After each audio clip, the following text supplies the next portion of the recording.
Now, let's talk about how to set up, create an accountability system.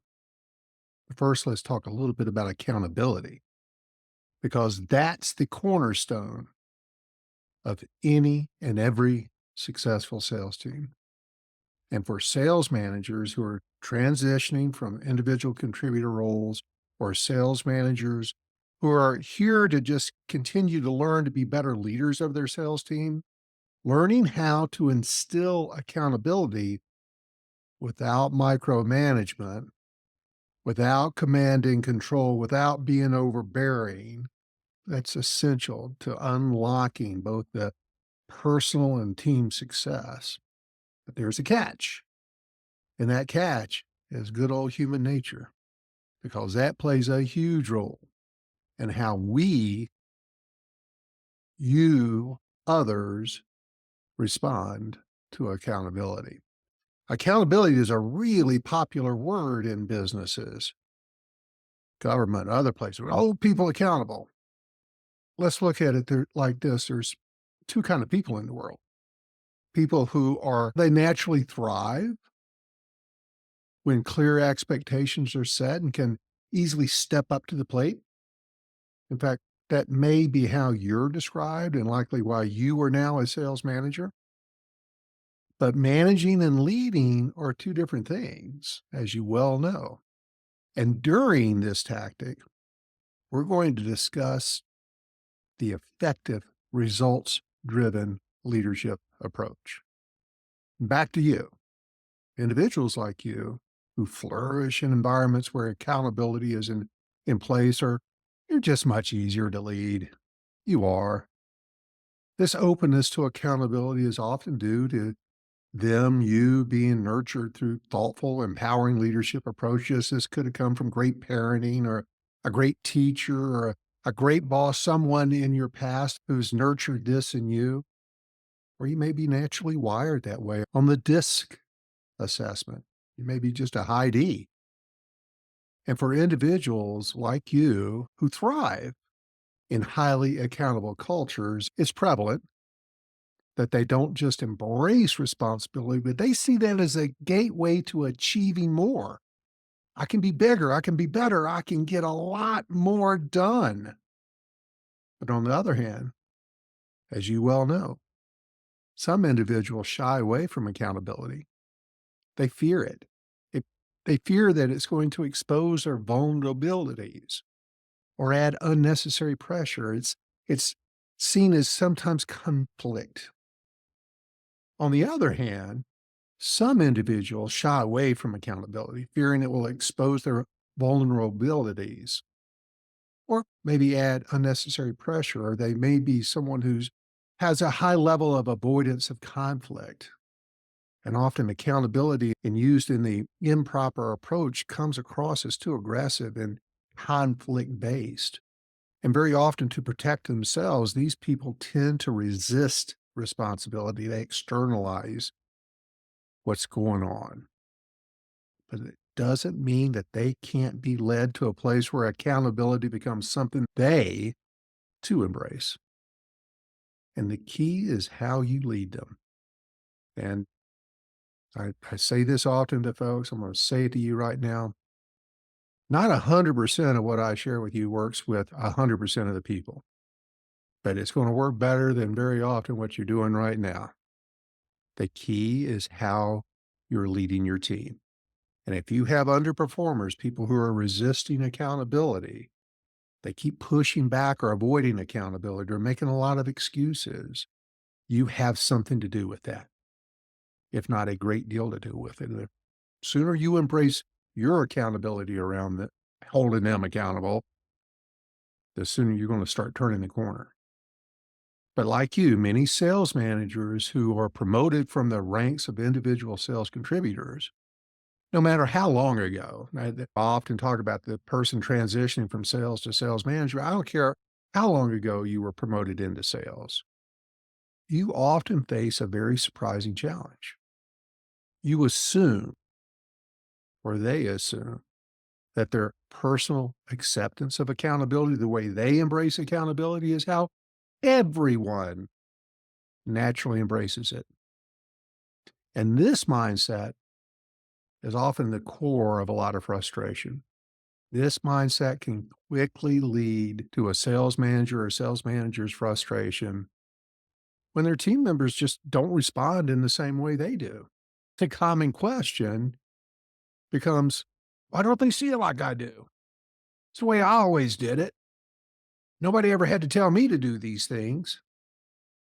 That's why you're the manager, friends.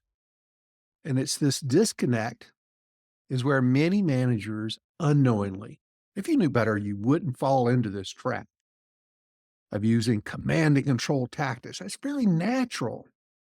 And from their perspective, holding team members accountable by enforcing strict expectations.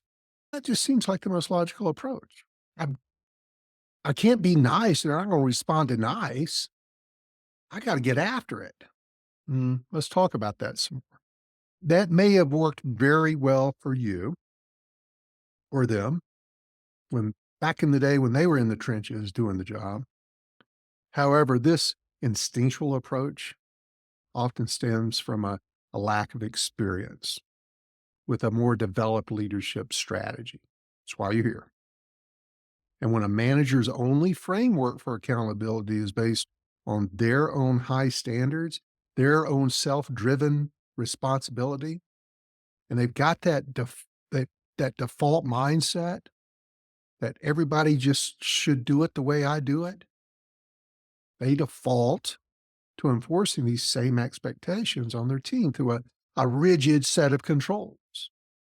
And those rigid controls, this higher pressure level of management, it's going to feel natural, but it leads to resistance. You can get short-term results from that, but it won't be sustainable. And the worst part of that is you're breaking relationships. They're not trusting you. They're not buying into you. They're not supporting you. They're only going to be as good as how you have built a relationship with them.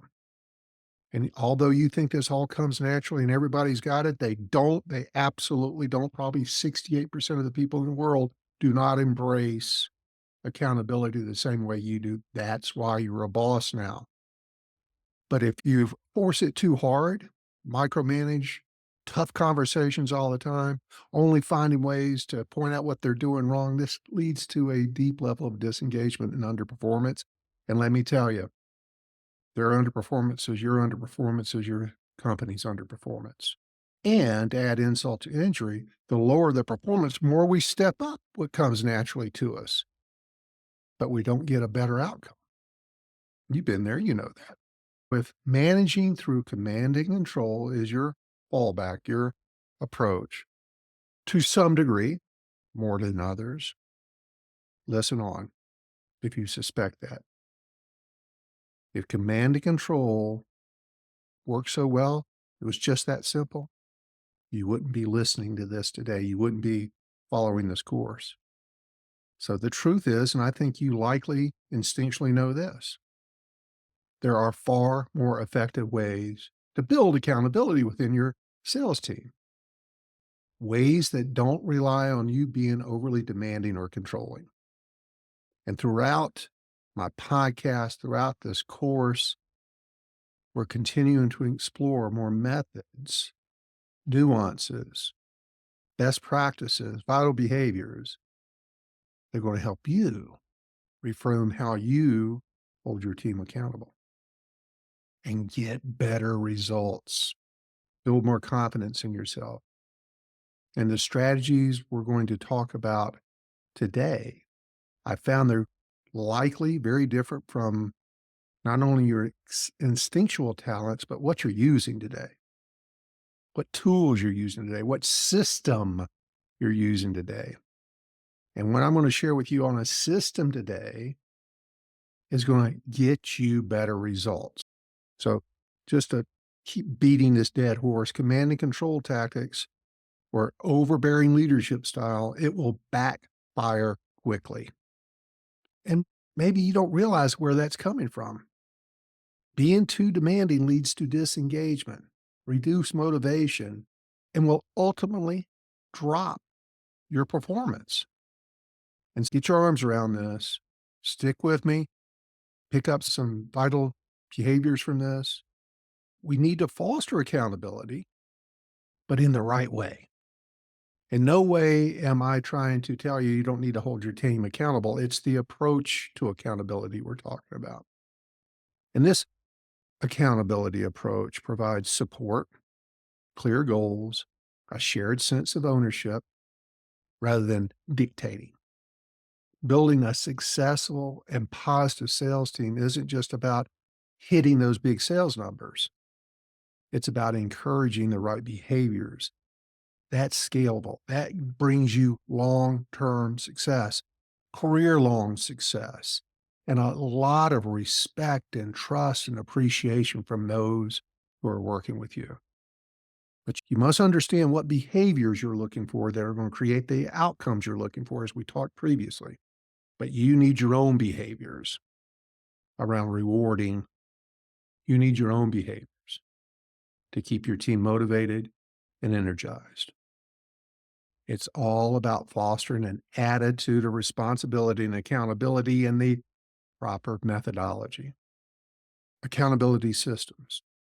We're going to talk about the system now. By setting up an effective accountability system delivered and utilized in the right way, that means you're creating a structured environment. And like I've said previously, sales team members need to understand their box. This is what's expected. These are the standards. And so it's essential that your team member knows exactly what's expected of them, how their performance is going to be measured, how their contributions fit into the broader goal of the team. And this accountability system we're going to talk about goes beyond simply just tracking results. One important part of it, but it's not the system. What we're going to talk about further is clear processes, feedback loops, tools that ensure everyone is aligned with the team's objective, the company's objectives. And of course, this is going to include well-defined KPIs, key performance indicators. But more importantly, this is the part I keep stressing throughout this series: regular check-ins, regular encouraging conversations, performance reviews, goal-setting frameworks, goal-setting sessions like OKRs, objectives and key results, and a transparent reporting mechanism that offers, and this is so crucial, transparent reporting mechanisms that offer visibility into progress, individual progress, team progress. The sales board. And the reasons these systems, when all put together, work so well is that they tap into the fundamental aspects of human nature. Understand the people part. No matter what business we're in, the people business, the better you get at the people business, the better you're going to be at anything you do in business. But in order to really embrace the people part of our responsibilities, we have to understand human nature. And I've been a student of human nature for a lot of decades now. And I found when people clearly understand what's expected of them, they feel more confident. They feel more confident in their ability to succeed. They need clarity because this clarity reduces anxiety and creates a sense of ownership over their work. And anxiety comes from not knowing. It's fear of the unknown or a catastrophic mindset when everything's crystal clear, not only what's expected, how it's going to be measured, but they have a support system that they know they can rely on that's going to aid them in getting to these levels of expectations. They're going to be more accountable to it. But it takes feedback mechanisms. That's the system. The feedback mechanisms inherent in accountability systems provide regular opportunities for individuals to reflect on their performance daily so that they can course correct quickly before it's the end of the month and can improve without feeling micro. This empowers team members by making them responsible for their own progress while also ensuring they have the support they need, peer support or support from you, sales training, whatever resource, is talking through problems. And rather than feeling like they are under constant surveillance, when applied properly, they become active participants in their own success. I often talk about doing the things or following through with these suggestions, tactics, ideas, concepts. I've done them all and I know they work. I've seen them all. I know they work almost 100% of the time, with one caveat, as long as you got the right person in place. If you got a bad fit, none of this is going to work. Don't blame it on the system. You have to look at whether you've got the right person or people in place. As I advance through this section, we'll explore how to create this system, a system that's going to help you, support you in developing a thriving sales environment that fosters this beautiful word accountability in a positive, sustainable, scalable. When you think about creating accountability systems within a sales team, it's a strategic process that involves establishing clear structures, processes. You do have a written process, right? Everybody knows in writing what's expected of them. It's not tribal knowledge. And they've got the tools designed that support these processes, tools that are designed to foster a culture of responsibility and high performance. And you're the biggest tool. You're the most important of all the tools. These systems, when utilized properly, they're absolutely essential. You have to have them in place to ensure that every team member understands what's expected of them, their goals. They know how their performance is being measured, the behaviors required to drive how they're going to be measured. And from an accountability standpoint, we're not coddling people. They also need to be aware of the consequences failing to meet those expectations, but there also needs to be consequences for meeting those expectations. Ah, that's part of what we sometimes forget. Effective accountability systems are characterized by transparency, fairness, and most of all, consistency. Must know what you expect of them, and you have to be that way all day, every day. Once you get into this and do it right, nothing changes. It cannot be inconsistent on your part. So let's get into the system. First step. You've likely heard me say this before, but in case you haven't, set clear, measurable, achievable goals for each team member. Set clear, measurable, and achievable goals for each team member, better known as SMART goals. And let me just put a little caveat in right now. I just had this conversation with one of my own salespeople day before yesterday. We were talking about what we've learned, what works, and bosses, and how we just scratch our heads because human is amazing. But he's had some bad bosses. I've had some bad bosses. Raising a goal, thinking that's somehow going to motivate somebody to achieve more, but that goal is unachievable, unrealistic. That's never going to stretch anybody. That's never going to motivate anybody. That's going to defeat the person that you give a goal to that is unachievable. Don't fool yourself with that. That kind of motivation does not work.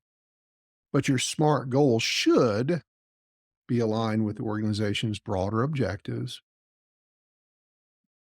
But this is the part that many sales leaders miss. It needs to be developed collaboratively with the sales team, each sales team member, so that you ensure buy-in and commitment. It's, again, human nature. we're much more likely to do what we say we're going to do versus what we're told to do. So you just can't stand in front of someone or in front of your team and say, okay, this is everybody's goal this month. Questions? Exaggeration. You need to put what the company's goal is. Okay, how are we going to get there, y'all? How much can you do? How much can you do? How much are you bought in for? And if they've got a really strong objection to the goal, you need to listen to that. And this is when you got to put your big boy pants on, your big girl pants on, and go see the boss. Because if you put that big goal out there, and we all know, ain't no way you're never going to hit that goal unless some miracle occurs. And I don't count on miracles. So you must involve your sales team members in the goal setting process. Please do this. And as their manager, that way you can ensure that the goals are both challenging and attainable. And that's what motivates the team. The team will now take ownership of their targets because they've committed these targets to you. You haven't given it to them. Here's the big number. What can you contribute? There's another discussion later on, one-on-one. How are you going to get your number? What do you need to do? And that's where you need to coach, help strategize, help them paint a very clear roadmap to their goal. Count reviews, KPM reviews, coaching, training, you understanding clearly what their strengths are and how to make sure you're leveraging that to get to that goal through them, what their weaknesses or shortcomings are, how they might be able to offset that or improve on that some way. That's the strategy. And I know almost 100% of you listening to this right now are about to say, no way. What you just said, I don't have time for all these discussions. You don't have time not to. Because if you don't do it this way, you're constantly going to be struggling to hit your sales goals. And it's those struggles that often distract you from doing the higher level important stuff of your job. You're putting out fires all the time. And if a fire never gets started because you're doing this part that I'm sharing with you right now, you're following this best practice that I'm sharing with you right now, you'll have far less fires and your job will be easier and more successful. So, moving on, goals. Once you got your goals established, the next step of your accountability system is the implementation of how am I going to track it? What's my reporting mechanism? Great sales teams have access to great data and information, and they're really drawn to this data, this information.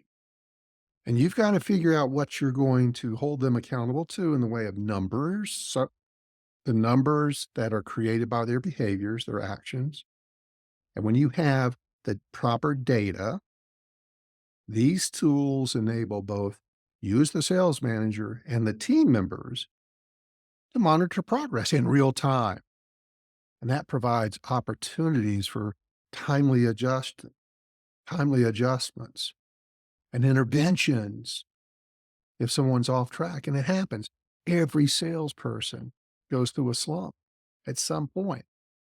Catch it early, course correct. Don't wait till the end of the month to help them out. And of course, I love a sales board or a dashboard, one that is up, visible all the time. And it could be a whiteboard, it can be something off your CRM or your ERP, but it needs to be up all the time, displaying the data that's important for them to achieve their goal. Clearly visible. I love sales boards. Top level, high performing sales professionals love a sales board. Underperforming salespeople, however, don't. And you know why. So if you don't have this vital communication tool, they have to have this visual stimulant that reinforces what they're doing is working or not working. It's like going to a soccer game and not keeping score. Who's going to win that game? How long do we play? Who walks away with the trophy? It's got to keep score. That's why we love sports so much. It's the score. So you have to have a scoreboard, and one that is up all the time, just like at the park, at the ballpark, the stadium, in the Coliseum, wherever you're attending this sports event, that can easily be seen all day, every day. And if you don't have it, you need to get after it and get it done like yesterday. And I'm telling you, it could be a very low cost event until you can get something better. If you don't have a CRM or an ERP that can, a dashboard can be built off of for display, write it on a whiteboard that lists your team members, your KPIs, their goals, and where they stand. And if you're lucky enough to have a good modern CRM or ERP that will create the dashboard for you, put it up on a big 55, 70-inch TV in the sales office. Get it up, show it off. And it's funny, there's also a little competition that kicks in there. I've seen amazing transitions and motivation just by this one thing. Most salespeople have most successful, almost every salesperson has a competitive edge to them. This gives them that next level of fire in being competitive. And it helps you start the day, end the day. Here's how we're going to have a good day today. Did we have a good day today? And we can talk about any challenges, any key achievement, any areas for improvement.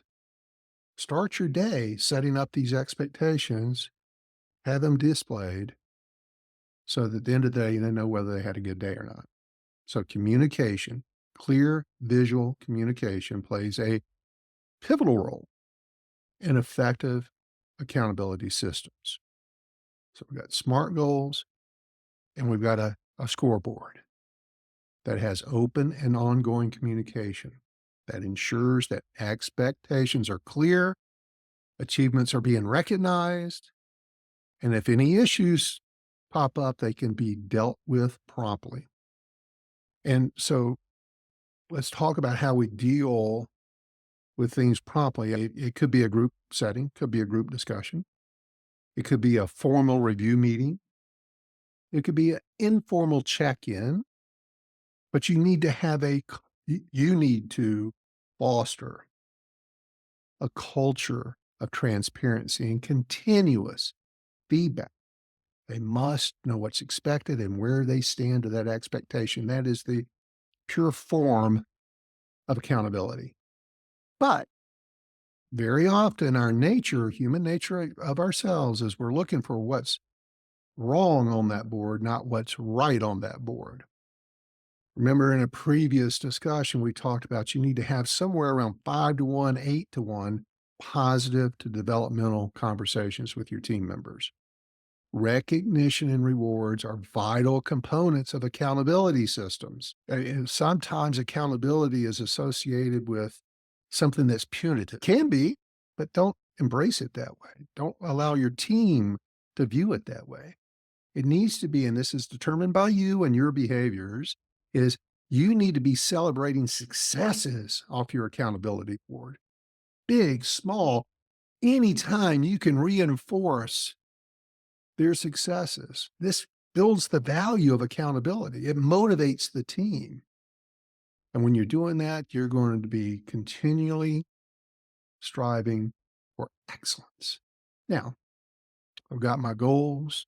I'm displaying my goals and how they're performing to those goals. Some people are going to do better than others. Pareto's law, right? And it's that group that often can get to a next level easier than your underperformers. So we want to leverage their optimism, their confidence, their striving for exceptional outcomes. They also like status. Status is one of the most powerful drivers of human behavior, especially on a sales team. And it's this status that often influences our actions, even beyond our conscious awareness, be very subconscious. It's a key factor that as a sales leader, you need to be well aware of. It's a key factor in motivation that plays a crucial role in how they perform, how they strive for success, how they interact with you and each other. Because at the end of the day, we're all seeking recognition, even for you tough people that say, no, I don't need any of that. We all like it. Don't kid yourself. So understand the importance of status on a sales team. It's not just about being high society or having some exclusive circle. Status exists everywhere, from the boardroom to the break room. And when you can work some status into your sales team, it has a profound impact on team dynamics. And to harness this powerful motivator, know how this works so well, consider creating club level memberships based on sales performance. President's Club, Gold Club, Diamond Club. It's an exclusive club of high achievers. And it's these exclusive tiers that recognize and reward and feed this recognition need of your top performers. That's how you leverage them to give you even more. Gives them a sense of achievement and elevated status. Within the team, there's a esprit de corps within them. Having a good status program in your organization with your sales team, that not only boosts individual morale, but it fosters a healthy competitive spirit. That's what you want to tap into. And it is truly encouraging if you've got the right team members. It encourages everybody to reach a higher level of success.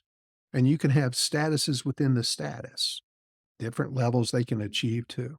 Awesome. Usually doesn't cost much. It's a great strategy. Leveraging their drive, rewarding it with status that enhances both their individual well-being and the overall team's performance. It should be a central part of your accountability system, big part of your strategy. So there's two key approaches: building individual status, yay. And you can also work on, if you have multiple teams, establishing team status.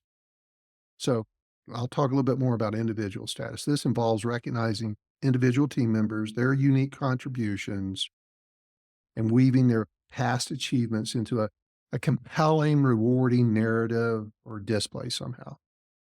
And yes, it's important for you to say great job. You need to be saying that all the time.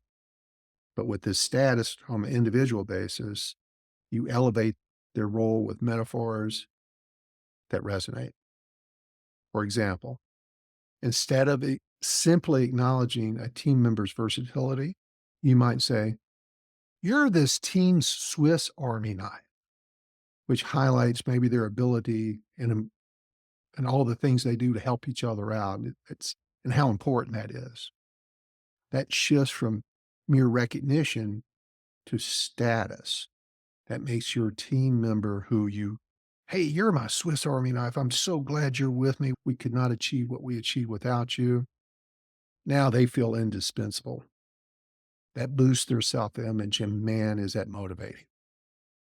And in a sales team, assigning metaphorical roles based on well-known archetypes can help each person's contribution clear and vital to the overall team success. For example, you might tell your sales development reps, SDRs, you're the scouts. You're the ones finding the new opportunities and identifying the leads. We depend on your insights, your knowledge, your conversations to know where to strike next. Think about that. If you've got account executives, you could say, you're the closers. You're the ones that turn those opportunities into victories. You bring it home for us. We couldn't do it without you. You seal the deals. You're all part of this growth. Thank God we have you. Put it into metaphors. This helps clarify the role, but enhances trust, collaboration within the team. And everybody is getting rewarded for their piece of the responsibilities. They will be more accountable. So by focusing on individuals' unique contributions rather than this overall results, you will guarantee boost morale and engagement. And it's okay. Please don't ever think that withholding recognition motivates somebody. It doesn't. Don't ever think or assume that if I tell them they're so good so often, they're just going to ask for a raise or they're going to get too cocky or they're going to get too headstrong. There's other factors that play into that, not just rewarding their great outcomes. So please share with them, look at what you just did. You're number one on the team this month. This is why we need you. You're so important to us. I'm so glad you're on my team. That's the kind of stuff that really resonates and reinforces their value, builds trust that they have in you because you're showing trust in them. It builds respect that they have in you because you're showing them this respect. Now, this requires thoughtful leadership. I could do a whole series on this alone, but the return on investment in terms of team motivation, accountability, and performance, it's immense. And when people know that their boss and their organization really values them as indispensable parts of a winning team, they're the all-stars. They're the gravy train makers. We couldn't do it without them. That's how you leverage top performance. That gets you to give you the next gear. You've been waiting on this part, and I'm here to give it to you. Vaughn, what about the poor performers? The ones that no matter what I've done, their performance isn't being corrected. They're not getting any better. So let's address that. It's crucial to address poor performance promptly. Very often becomes a big, hairy monster if we've given it too much time. So promptly, hire slow, fire fast, that old saying, you must deal with poor performance promptly. Now, stick with me here. I'm going to take you through several key elements of this. We're not going to jump to firing people tomorrow. So a lot of things you need to work on first, but you're going to have to deal with it. No, you don't benefit, they don't benefit, the company doesn't benefit from firing somebody if that person is capable of improvement. So you only win if they win, and they win when they improve their performance. It's a win either way. If they get better, awesome, that's a win. If you have to let them go, that's a win. But you cannot ever, and so many people miss how important this is. You cannot ignore how a poor performer or poor performers negatively impact the entire team. It's a virus. And so part of your system, your feedback system, we're going to get into more details. I talked about those before, but we're going to get back to those in just a minute. But everybody needs to understand clear, fair, consistent consequences should they not be performing. And if they continually, over some predetermined amount of time, typically 90 days, no more than 120, if they're not meeting the agree upon standards, if they are not showing you the improvement, if they're not working on themselves, seeking the resources to get better, seeking how to achieve those numbers, that they're dodging your coaching sessions. And on the other hand, you must be providing constructive feedback. You must be doing your part on development of them to help them improve. Two-way street. The only way they're going to get better is if you get involved and help them get better. They won't do it on their own. You're the boss, you're the leader. Step up, coach them. Now, you can only do that to a certain degree. You may also need to find a mentor on the team that can be there to help them and support them, be their cheerleader on a minute by minute basis. But what we're talking about here is don't ignore problems. They will not fix themselves. And when you've got a problem and you know it, you need to deal with it quickly. That usually starts with a conversation. But the longer you tolerate an underperformer, this is it. The more the team starts to lose respect for your leadership. They're watching and wondering, is the boss going to address this guy? Is the boss weak? Does the boss not see this? This is the one. Why can they get away with it and I can't?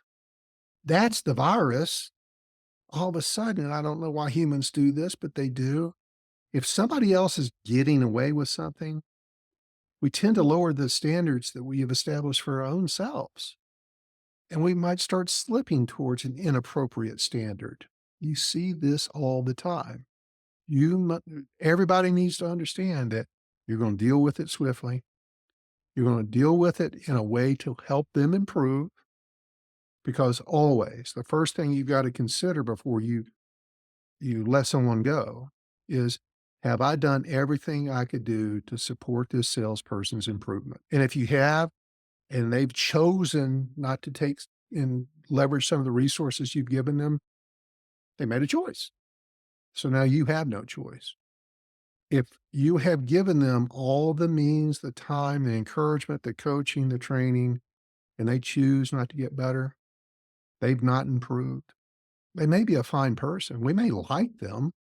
It may have seemed that they were going to be a good salesperson. You probably wouldn't have hired them. They're just not a good fit. Sometimes sales roles change. Sometimes some of our uh, more tenured salespeople can't change with what the industry or the company's doing, and that's unfortunate. They can change. They're choosing not to. They absolutely can. That is not impossible. It is possible. They must be willing to make the change. Again, they're making a choice. Or you may have hired somebody that started out really well and have trailed off, and you've given them the coaching, the resources to get them back on track. It ain't happening. Got to move on. As much as you hate to hire someone new and you've been firm, fair, consistent, it's a tough decision, but you're going to have to move on because your team requires it. Your company requires it. A significant percentage of all salespeople, industry agnostic, everybody that's got the title of salesperson, business development, whatever it is, estimates are as high as 60, 70% that of all the population of the people in our world, 60 to 70% are underperforming. Some are outright failing. And the problem is they don't know it. That's where your communication comes in. That's where your consistency, your board, your visuals, your discussions, your standards, your goals, because, and this is absolutely, you can go Google me on this, 60 to 70% of all salespeople are underperforming or failing today, right now. And most don't know it because their leadership isn't there to support them, be transparent with them, let them know where they stand. They probably are lacking a lot of the things in this system we've talked about today. It all stems from either it was a poor fit, it was a bad decision on a hire. We've got to we've got to get through that quickly. Hopefully you got a 90-day probationary period. Don't let them get to day 91 if in day 30 they weren't showing you they were going to be able to do the job. Been very rare in all my years. I've seen somebody that was really struggling in 30 days that was great at day 91. It's generally alarm needs to go off that, well, I've got to work on this. I've got a problem, but I also need to start recruiting again. Whole lot easier to move this person off your team if I've already got a pipeline or have identified somebody to come on to my team so that there's not a big gap. But as my friend says, I'd rather have a hole than an asshole. But let's get back to these 60 to 70% of underperformers. That often stems from a lack of clear communication from their managers, from their organization about their performance. And if there's not that communication, there's likely insufficient coaching or there's insufficient support.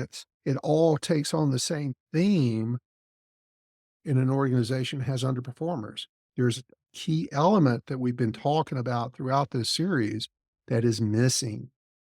But the most important one we're talking about right now, and I've talked about it a lot, is you as their leader need to be having candid conversations around expectations and results.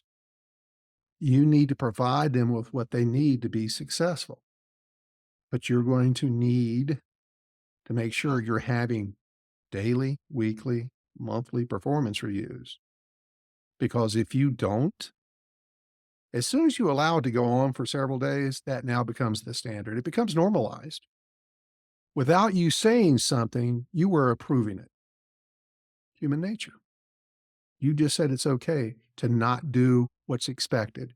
Now, if they don't know what's expected, that's a whole nother deal. But if, let's say you've done a really good job of setting expectations, setting goals, you've given them the training that they need, they've got the support, and you're still not giving them communication that they're coming up short, you just approved it. Because no news is good news. If nobody's saying anything to me, must be doing fine. But your other team members know it ain't fine. So when you have this outlier, you're going to have to deal with it quickly. One, because you can't have an underperformer damaging your customer relationships, pulling your numbers down. But the most important is I can't affect the rest of my team. Never lose sight of how an underperformer affects the rest of your team. It's very negative. They're very intolerant, and you don't want to lose that relationship or that respect they have for you because that's what goes. It's essential. Address these poor performers quickly, please. Don't want to affect your credibility. That's what's at stake. It's almost as important that the long-term part of the damage of this underperformer in sales numerically can be contained in a very short period. The erosion of your credibility and respect, that's very long-term and very hard to overcome. It's eroded. The longer you wait to deal with a problem performer, the more your team questions you and your ability to lead. When's he going to step in? Is Cheryl too weak? Do they not see what's happening? Why can they do it? I can't do it. It's what's going through their heads. And those long-term consequences will really lead to a breakdown in your team's cohesion and certainly motivation. It's essential for you to be firm, fair, and consistent. That needs to be your middle name, especially when it comes to handling performance issues. And let's face it, that's got to be 75% of your job is managing performance. And hopefully you've got way more people who are doing very well in their performance, and you're driving to get to the next level through all the things I've shared with you. That's what's going to preserve the respect and trust that people have with you.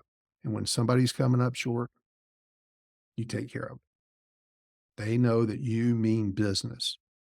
And I haven't said this, but I guess I'm going to go ahead and say this now. It sends a message that everybody's accountable when you don't tolerate it and you get somebody moved on. There's a better place for them someplace that's not at your team. But when they see that as your accountability method, that sends the right message.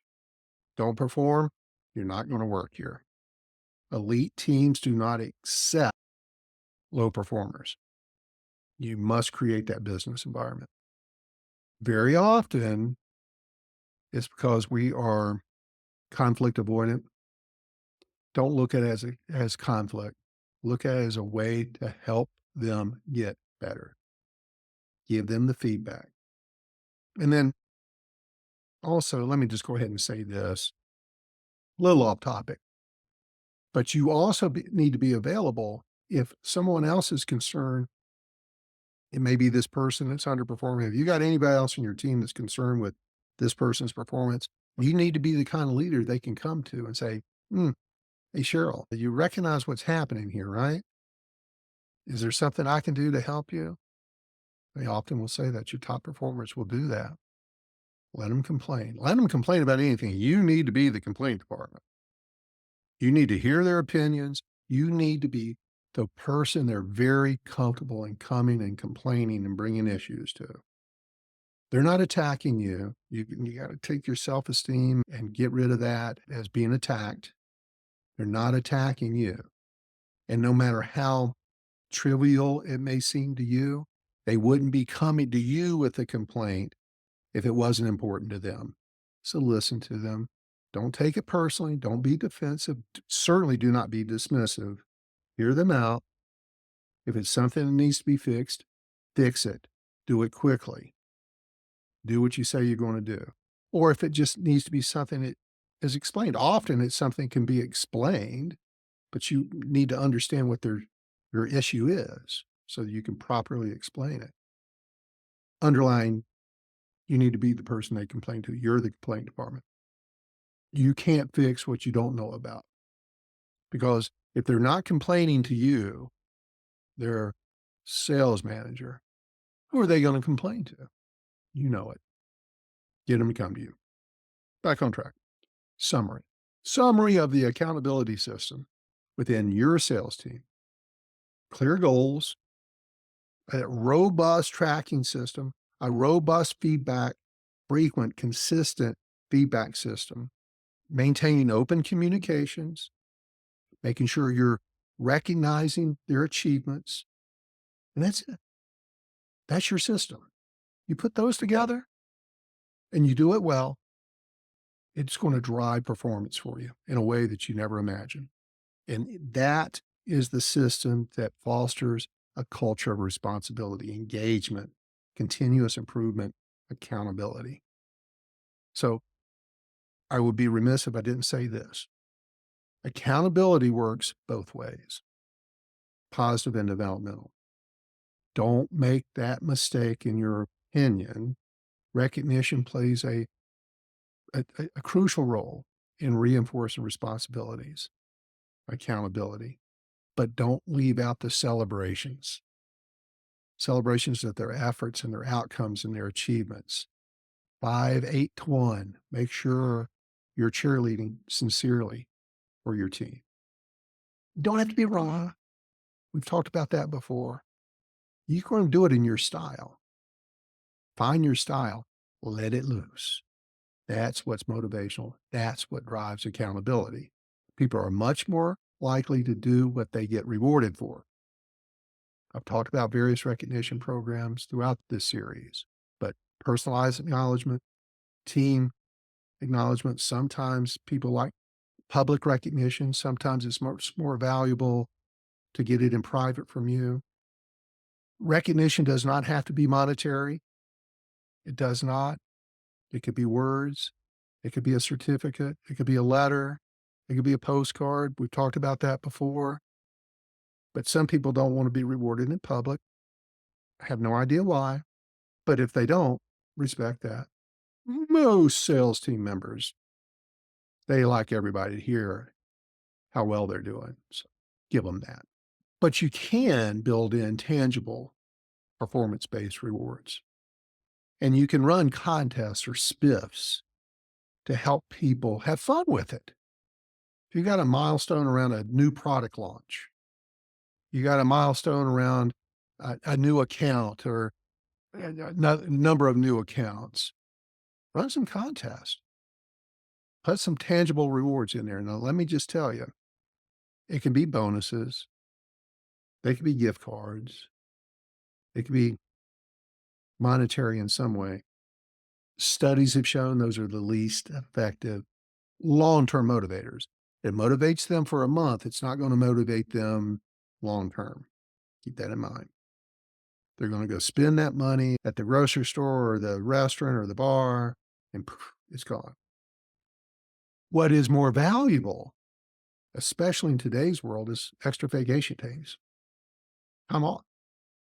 Or something that is a direct benefit to this recipient. Like I've said many times, I think I've held on to every award I've ever gotten because they meant so much to me, small to large. So it could be a trophy. It could be an achievement certificate signed by the CEO. It's big. I was always religious in doing those. And let me tell you, the sales teams, they put them on their walls. They display them because they want the whole world to know that they're awesome, because they are. They need to hear it from you, and they need something tangible. It's that tangible part that is permanent. the trophy certificate, the vacation days that they get to go spend time on, going somewhere, having an experience that they wouldn't normally have. That's lasting. Gift cards, cash, not so much. I think Gallup did a survey. It's a little off topic. A few years ago, I think it was Gallup, that the number one motivator for sales teams was pizza. But just buying lunch, just putting a foosball table out there is not motivating. You're motivating. How you treat them is motivating. But you could also think about too, personal development opportunities. You could send them maybe to a leadership class, or you could send them to a Tony Robbins, God forbid, or a Maxwell seminar. You could send them to sales training with one of the big companies out there that's maybe having a weekend conference of sales training, maybe an industry event, some professional development opportunities. Maybe they can start going to trade shows and getting those kind of opportunities. Think about ways you can benefit both them and you. Those are very motivating. Peer recognition programs. A lot of companies, most companies don't do this, but the companies that do and are consistent, they've sustained these programs, it really becomes very important to the team dynamics, is when team members can recognize team members. That creates that supportive team environment where everybody feels valued by the people they work with. They need to feel valued from you. You're going to take care of that. But man, when they feel like they're being respected by their peers, their colleagues, that's awesome. Instead of it just being the top performer every month, you can set up some programs where their peers, your team members are involved in some peer nominated award, some system like that. Or even at, I've seen this work really well. Very simple, zero cost, is where at each sales meeting, employees can give each other kudos. Thanks for helping me out with that deal. Boy, thanks for sharing that with me. Thanks for giving me the idea on that. You can, again, they can sign achievement certificates, give that to them. Peer recognition is really valuable.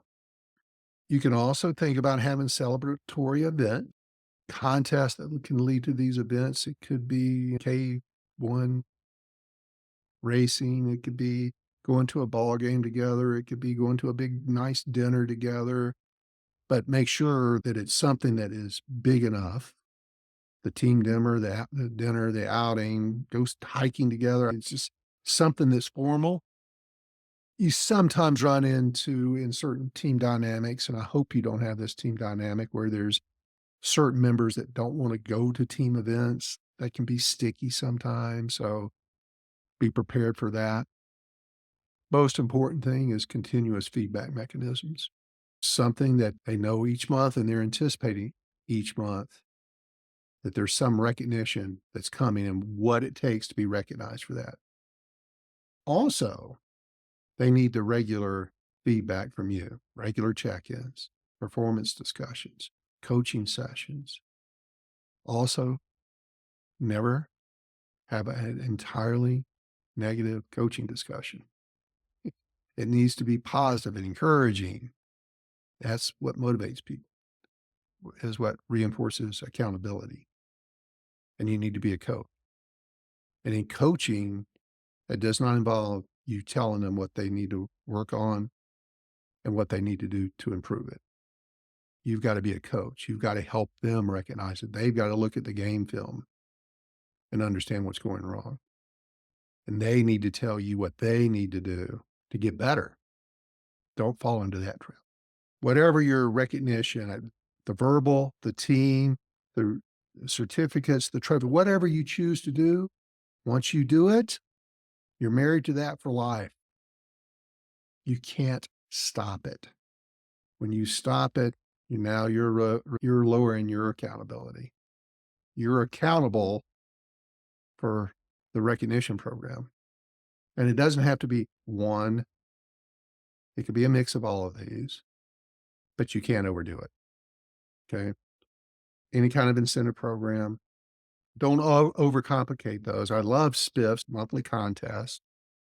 Make sure it's something that's going to improve your business. It's going to cost you a little money. It needs to be enough that it is worth their while. More incentives generally directly equate to more sales and improved performance. Don't be cheap. If you have to be cheap, don't do this one. If you can't drop a grand, 500,000 or 500,000, $500 to $1,000, that's meaningful. Just don't do it. That's fine. I'm giving you others. I'm going to start wrapping this deal up. The foundational best practice for incentive programs. One, define clear objectives, ones that are achievable. They need to, and make sure they're very clearly displayed and visible so that they know what a good day looks like. And while increasing sales, these goals, these incentive programs, it's also got to be tied in with valuable behaviors. And you need to have as part of your discussion and in introducing these incentive programs is what are the behaviors that are going to create the wins? Not just the number. What do you need to do? What are the phone calls? What are the emails? What's the presentations? What are the meetings? What are the behaviors that are going to make those successful? So keep that in mind. It's always has to be measurable. Preferably, you'll be able to measure it every day as it accumulates. But these measurables, they could be meetings set, it could be presentations made, it could be close rate, it could be a variety of things, but they need to be tied directly to the desired outcome. So it's behaviors create outcomes, not just the outcome. Discuss the behaviors so that they all know what they need to do. So it's smart, specific, measurable, achievable, and time bound. Time bound. How long? For instance, let me just, in case this confusing, be sales target, customer retention rates, presentations made, new product sales. Just be really transparent in how this criteria is going to be measured. And then making sure you're choosing the appropriate incentives, what's going to be meaningful. Monetary is less effective than experiential or tangible. Communicate the incentives and where everybody stands clearly and regularly, daily if possible. Regular updates. Monitor things. And if you need to, in the middle of a incentive program, make some adjustments, make the adjustments. There's sometimes dynamics that we need to course correct. You don't want to find out that's never going to work and stick with it. That's going to affect your team morale. Most of all, celebrate their successes. That's generally the only reward a lot of them need. As you go through a series of these, talk with them, collaborate with them, review these incentive programs with your sales team, and then refine them. After all, it's them that's the benefactor of this. It's them that has to perform at the levels that are going to get them the incentive. Let them have a say in it. I'm telling you, the best ideas are going to come from them, and then be willing to make adjustments. So wrapping all of this up, prominently reward, responsibility, and accountability wherever you find it. Don't make accountability a punitive word. Be firm, fair, consistent. Reward people who are showing the responsibility, showing the accountability in words, in tangible awards.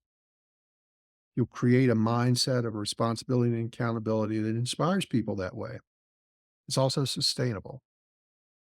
But underlying all this, you gotta you you must identify the key behaviors that are going to get the results we're looking for. You have to have the conversation so that they understand what they need to do. They must take ownership of it. If you tell them what to do and how to do it, there's less ownership. They need to tell you. That's the keto flip. And celebrate the outcomes of this accountability. Remember, and there's sometimes going to be resistance to accountability and why. They just don't think like you do. They're just not driven like you. The world is made up of a lot of different personality types. But recognize, go into it understanding that you're facing some obstacles, some resistance as you're improving your culture of accountability. And if I recognize it, I need to overcome it. And I've talked about that in previous tactics, but it's all about recognizing and having the right conversation. Don't wait on it to fix itself. It won't. Promise you. Go address it. Have that discussion. Decide, figure out if this is recoverable. If they are willing to take on that responsibility, remembering that you're going to deal with problems swiftly, all the while leading by example.